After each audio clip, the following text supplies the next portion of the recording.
I feel like, maybe Catra is probably responsible for that technical difficulty we had earlier. Yeah. It was like a cat walking on the keyboard, just like But Noelle, you were telling me backstage that this episode was cursed. I mean, curse is a strong word, but now you're all cursed as well, now that you've seen it. So sorry, 7 days, you get it, you get the idea, yeah. So this is the first time you guys have actually screened an episode with an audience. How did it feel? Yeah, that was awesome. You guys, thank you so much for bearing with us, seriously. Thanks, you guys. You're welcome for choosing such a non-tear-jerking episode to kind of launch the season off, but yeah. And actually, you have another little bit of a surprise for us. Why don't you tell us how many episodes we're getting? All right, guys, for season 4, you will be getting 13 episodes.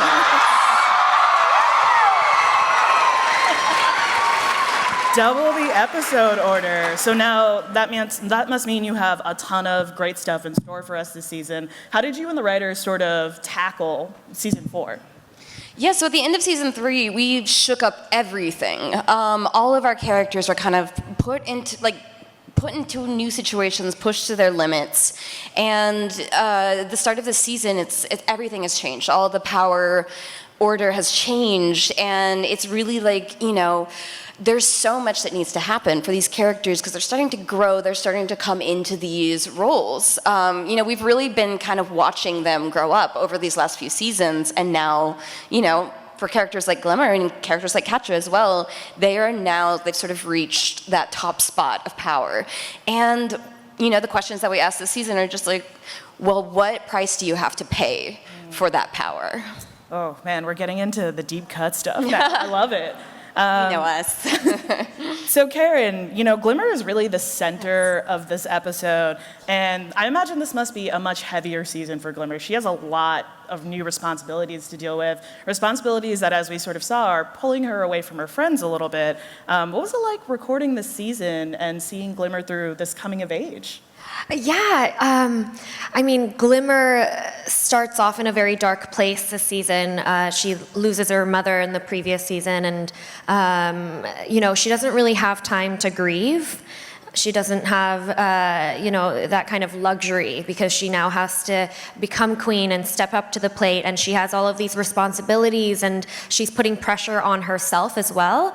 So it was kind of a hard season to record. The previous seasons were, happy best friend squad, a lot of comedy within Glimmer, but this season was a lot of sadness and butting heads with this one over here. So, harder season, but definitely fulfilling. Yeah. Yes. And so, how will Glimmer's new role affect Adora and the best friend squad? Yeah, it's a struggle, once again. So I think all of Glimmer's life, she's struggled with her mom identifying her as a little kid, someone that can't take leadership, someone that isn't enough. And so the one person she wants validation from is her mother, and now that she's passed away, she kind of has to grow into that on her own without her mother to lead her and teach her how to do it. And so when Adora comes in and tries to, lovingly protect her, she's feeling like, no, I need to grow. I'm the most powerful that I've ever been. She has all of these powers. She's actually stronger. And so she has a little bit of a struggle with people babying her, I guess. Yes. And so, Aimee, this is one of the rare episodes where Adora really gets to step back from the She-Ra mantle and help Glimmer sort of ascend into this limelight. She needs a break. I know, she needs a break. Will we see more of that dynamic? You'll definitely see that Adora struggling to give Glimmer that space. I don't think we discussed this, Noelle, but I think there is a desire that Adora has to step into an almost maternal role for her. Like, she babies her. She kind of treats her like a teen a little bit. And then on top of all of that, she promised Angela that she was going to protect Glimmer. So she really takes that to heart and I think overdoes it a little bit. And so that's where a lot of their friction comes from this season. Nice. And so AJ, when we saw Catra, it seemed like she's really reached the point of no return. Like her only goal now is to destroy the rebellion. Are we at that point? Can she even be stopped now? I don't know if she can be stopped at this point. I mean, we'll have to see. Catra is fierce, and she's really determined, and unlike Glimmer, she's never really received proper validation from anyone, and I think this is her way of lashing out for that. In a way, she has to validate herself, and that's the reason why she kind of takes over and takes the throne. She's like, Hordak, step aside. Like, I need to figure out who I am, and if that means figuring out how to get to the top, I'm going to do everything I can to get there. So it is, at this point, fully about winning. And Noelle, we saw a new sort of dynamic between Catra and Hordak. What does that really mean for the Horde and, with the oncoming threat of Horde Prime? I think that, Hordak and Catra, they actually kind of have something in common right now, where they both kind of got their hearts broken a little bit. They felt betrayed and abandoned, and in Hordak's case, it's because Catra's actually lying to him about what happened to Entrapta, so that will be fine. But they actually kind of have this in common now. So Catra's using Hordak at this point to get the power that she craves, because at this point she's just it has to be worth it for her. She's given up so much, she's sunk so much into needing to be on top that she can't back down now. It's that kind of sunk cost fallacy thing where she's just all right, I guess I gotta go all the way, meaning I have to close myself off from my emotions and distance myself from anyone who cares about me in order to, prove that this was worth it. So, yeah, it's gonna be a really fun time for them. Two characters I deeply want to give a hug. I'm sure they would accept that. Aimee, we see Catra go a little darker this season. What does that mean for Adora's perception of her? Trouble. It's funny because they're really growing in opposite directions at the moment, and it's difficult, and it's heartbreaking, and it's toxic, and it's all of the things that I think we go through in regular relationships in our own lives. You fall apart with people, and hopefully you grow, and then you come together. But yeah, they're definitely in the fall apart part of it, and I think it's hard to watch. It's hard to watch somebody who really isn't who, that's not how they're behaving is not who they are for real. And I think she recognizes Catra's pain too, so there is a lot of empathy there. Nice. And AJ and Lauren, will Catra and Scorpia's relationship get any easier? Scorpia, she's great. She deserves that kindness, that joy, reciprocal friendship. I think we can all agree Scorpia deserves the world, so... Yeah, I think we saw in this episode, obviously, that Scorpia is questioning some of Catra's actions and that it's affecting her. Obviously, she has great loyalty to Catra, but also to all of her friends, and she doesn't feel right about the situation. So I think that's definitely, setting up perhaps more of that questioning for Scorpia. She goes on a bit of a journey emotionally this season, which, I know. Because she's just, she's so full of light that I feel it's about time. Nice. And speaking of our darling Scorpia, we only get a little peek of her at this episode, but she's not letting go of Entrapta very easily. Where's the loss of Entrapta going to take her in her relationship with Catra? Well, it's obviously a huge catalyst, right? That moment, you see in that moment where she's like, you weren't really serious about this, right? Oh, you were. Wow, okay. Man, I totally misread this. The line between her and I sometimes, it blurs. Anyway, so yeah, I think that's obviously a big moment, and this is obviously in this episode setting up that kind of her going through in her mind what exactly that means. Wow, that's pretty cold even for Catra, and so yeah, more to come. Nice. Noelle, anything you can tell us about the more to come? I hear there's a very special Scorpia episode this season. Scorpia, she's someone, she defines herself by the love and the care that she gives to other people. In this case, Catra, she's given everything. She's defined her whole personality around this person that she loves so much, only to see that maybe Catra's not who she thought she was, or she's not getting that love back. So I think Scorpia's journey, just in general, is going to be learning how to love and take care of herself, because I don't know that she has this huge part of her, the fact that she's a princess, that she hasn't really explored, that she's kind of distanced herself from because she's with the Horde and being a princess is a bad thing.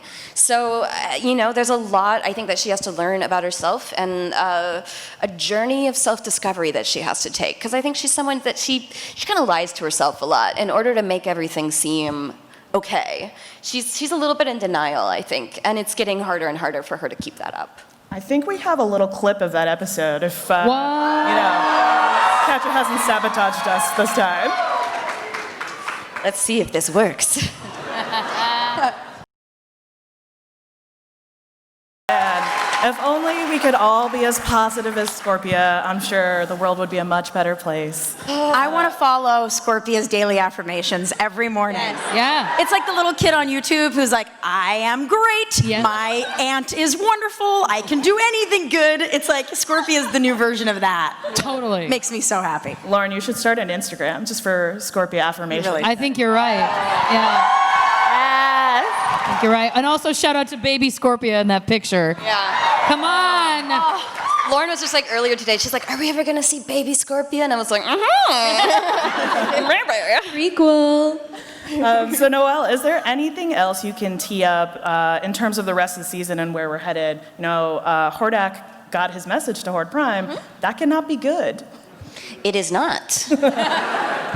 Yeah, we've sort of thrown you guys into the deep end after season 3. Everything has changed, the stakes are a lot higher, and the battle for Etheria has never been more intense. And also, so we've got Catra and we've got Glimmer on two opposite sides. They've sort of risen to the top of their respective organizations. And unlike Angela, Glimmer doesn't have the same restraint, I will say.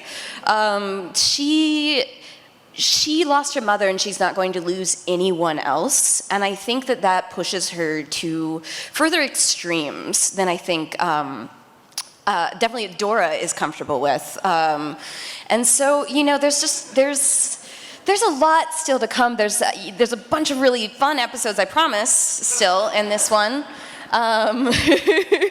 But there's also just, the stakes have never been higher, and our characters are kind of pushed to their limit this season. I feel like we say that every panel. I'm like, this is our character's darkest moment. Yeah, but it's true every season. It got worse. It's true every season, and every season I'm emotionally gutted. I'm like, what's she gonna have in store for me next year? Oh. I promise it'll be okay. I don't believe that. Does anybody believe that? Yeah. Yeah, that's what Sorry.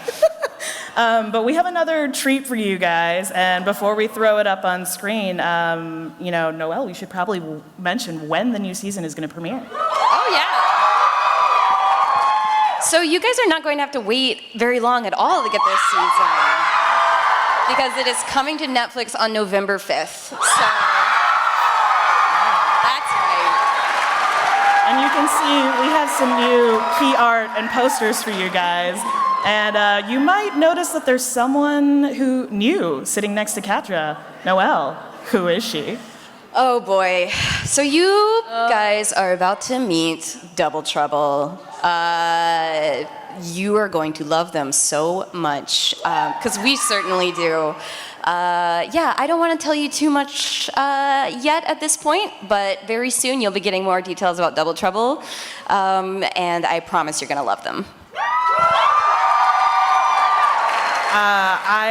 They are under obligation not to say anything about the rest of the season, but I'm not. And I've seen the episodes, and I just want to let you guys know Double Trouble is one of my new faves. And I anticipate a lot of you will be coming dressed as Double Trouble cosplay next year. Speaking of other tidbits you guys should look forward to in the season, there's another special episode that I want to talk about called Boys Night Out, and Marcus isn't here. The dear, lovely Marcus Scribner isn't here because he's on the set of Blackish right now. Shout out to Bo. Oh, Marcus, we love you. But this is very much a Bo and the lad-centric episode, if you want to give us a little tease about it. Yeah, those lads are just out there being absolute units. Bo's is having a hard time. He does not like seeing his friends not get along. So Seahawk decides that he needs a fun night out on the town. And it stays fun the whole episode. It's just great. Nothing sad happens.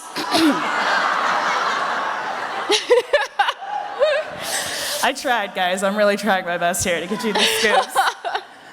So I want to go back to the beginning of the episode really quick. You know, we saw a lot of party planning in this episode, and I'm wondering, lost my page there.